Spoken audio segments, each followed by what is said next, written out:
نحمدہ ونصلی ونسلم علی رسولہ الکریم اما بعد فاعوذ باللہ من الشیطان الرجیم بسم اللہ الرحمن الرحیم۔ حضرت عبداللہ بن مبارک رضی اللہ تعالی عنہ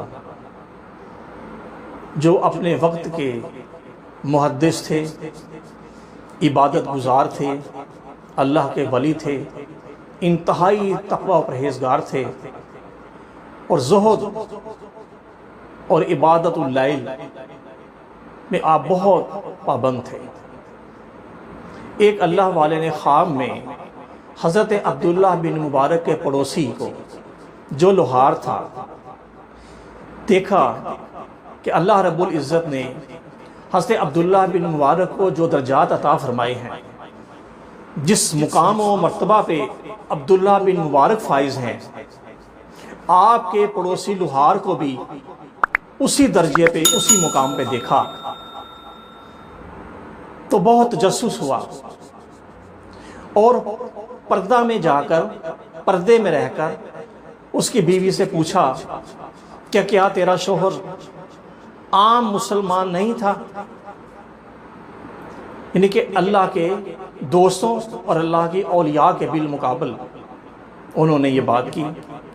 تو اس کی بیوی نے یہ بات بیان کی کہ تھے تو وہ عام انسان اور مسلمان ہی، لیکن وہ دو خاص عمل کرتے تھے۔ ان کی بنا کے اوپر اللہ تعالیٰ نے جو میرے شوہر کو مقام و مرتبہ اس ہستی کے برابر عطا کیا، یہ اللہ کی عطا ہے۔ اور وہ دو عمل یہ تھے، کیونکہ وہ لوہار تھے، لوہے کا کام کرتے تھے۔ وہ فرماتی ہیں کہ جب میرا خامن، میرا شوہر لوہے کو کوٹنے کے لیے اپنے ہتھوڑے کو اوپر اٹھاتا اور اوپر اٹھا کر لے جانے کے دوران جب اذان کی آواز ان کے کان میں پڑتی تو وہ فوراً ہتھوڑے کو ایک طرف پھینک دیتے۔ وہ نماز کے دیر میں اتنا بھی گوارا نہ کرتے کہ اٹھے ہوئے ہتھوڑے کو لوہے کے اوپر ایک چوٹ ہی لگا دے۔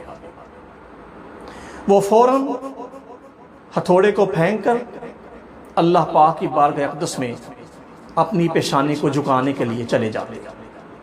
ایک تو ان کا یہ عمل، اور دوسرا عمل ان کا یہ تھا کہ رات کو جب وہ بچوں کے ساتھ چھت پر سوتے تو ایک ٹھنڈی آہ بھرتے، اور اکثر ان کا یہ معمول تھا اور میں دیکھتی تھی کہ وہ آہ بھر کے یہ بات کہتے کہ میرے اللہ، اگر میں تھکا نہ ہوتا تو میں بھی ساری رات عبداللہ بن مبارک کی طرح تیری بارگاہ میں قیام کرتا، عبادت کرتا۔ بس یہ دو عمل تھے۔ میرے حضور نے بھی فرمایا کہ نیت المؤمن خیر من عملہ، کہ مومن کی نیت اس کے عمل سے بہتر ہے۔ یہ دو عمل ایسے تھے کہ ایک نیکی کی حسرت، اور حسرت نیکی بھی کیا چیز ہے، کیا مقام ہے، جو اللہ پاک نے عبداللہ بن مبارک کے پڑوسی لوہار کو ایسا مقام عطا فرمایا کہ جو کہ عبداللہ بن مبارک رضی اللہ تعالی عنہ کا تھا۔ ہمیں ناظرین اپنی نیتوں کو، اپنی حسرتوں کو، اپنی خواہشوں کو نیکیوں کی طرف راغب کرنا چاہیے کہ اللہ پاک ہمیں بھی اپنے انعامات سے نوازیں اور اعلیٰ مقام عطا فرمائے۔ وآخر دعوانا ان الحمد للہ رب العالمین۔